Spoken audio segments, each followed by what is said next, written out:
ایک روٹی کا چمتکار۔ کبھی کبھی انسان کی زندگی میں ایسا دور آتا ہے جب ہر طرف سے راستے بند دکھنے لگتے ہیں۔ طارق کے ساتھ بھی کچھ ایسا ہی تھا۔ اس کی چھوٹی سی دکان گھاٹے میں چل رہی تھی اور آج گھر میں راشن لانے کے لیے بھی پیسے نہیں تھے۔ طارق اپنی دکان کے کاؤنٹر پر سر پٹک کر بیٹھا تھا، جیب سے کچھ سکے نکالتا، کچھ 20 روپے۔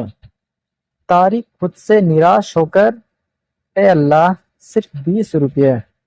آج گھر جا کر بچوں کو کیا کھلاؤں گا؟ گھر میں تو ایک دانہ بھی نہیں ہے۔ طارق دکان بند کر کے پاس کی ایک بیکاری سے 20 روپے کی 2 روٹیاں خریدتا ہے اور گھر کی طرف پیدل چلنے لگتا ہے۔ راستے میں سڑک کے کنارے ایک بوڑھی عورت پھٹے کپڑوں میں بیٹھی ہے۔ اس کے پاس ایک چھوٹا سا بچہ رو رہا ہے۔ بوڑھی مہیلا کانپتی آواز میں، بیٹا، 2 دن سے کچھ نہیں کھایا ہے، میرے اس معصوم پوتے کو کچھ کھانے کو دے دو، اللہ تمہارا بھلا کرے گا۔ طارق رک جاتا ہے۔ وہ ہاتھ میں پکڑی روٹیاں کو دیکھتا اور سوچتا ہے، یہ روٹیاں انہیں دے دی تو میرے گھر والے آج بھوکے سوئیں گے، اور اگر نہ دی تو اللہ کے سامنے کیا جواب دوں گا۔ طارق تھوڑی دیر سوچتا ہے، پھر مسکرا کر دونوں روٹیاں اس بوڑھی ماں کے ہاتھ میں رکھ دیتا ہے۔ پیار سے، ماں جی، یہ لیجیے، اللہ آپ کی مشکل آسان کرے۔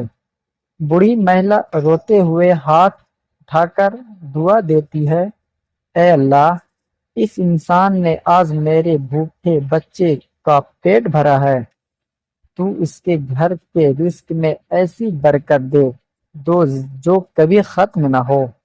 طارق خالی ہاتھ پہنچتا ہے۔ اس کے دل بھری ہے کہ پتنی کو کیا کہیں گے۔ طارق دروازہ کھٹکھٹاتے ہوئے من میں، یا اللہ، بس میری نیت دیکھ لینا۔ پتنی دروازہ کھولتی ہے۔ اس کے چہرے پر اداسی کے بجائے بڑی خوشی مسکان ہے۔ طارق جھجکتے ہوئے، فاطمہ، مجھے معاف کر دو، آج میں گھر کے لیے کچھ نہیں لا سکا۔ پتنی حیران ہو کر، آپ یہ کیا کہہ رہے ہیں؟ ابھی 15 منٹ پہلے ہی تو آپ ایک بڑا ڈبہ بھر کر راشن اور پھل لا آئے تھے۔ طارق چونک گیا، کیا راشن؟ کس نے بھیجا؟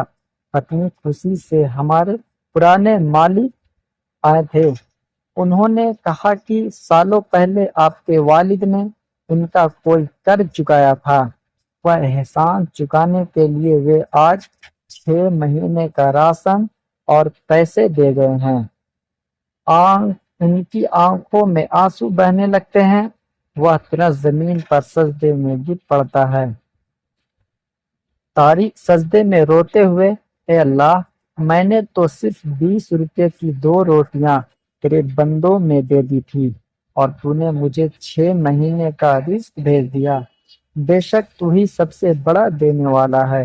قرآن پاک میں اللہ تعالیٰ نے فرماتا ہے، جو لوگ اپنے مال کو اللہ کی راہ میں خرچ کرتے ہیں، ان کی مثال ان دانوں میں جیسی ہے جس سے 7 ولی انگلی کو ہر بلی میں 100 دانے ہو، اور اللہ جس کے لیے چاہتا ہے عرض بڑھا دیتا ہے۔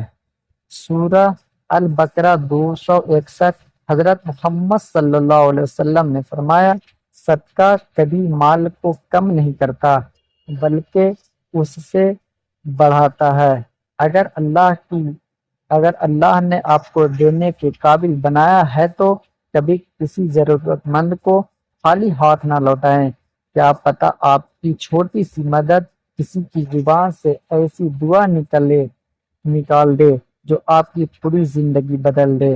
اللہ کی راہ میں کبھی بیکار نہیں جاتا۔ بے شک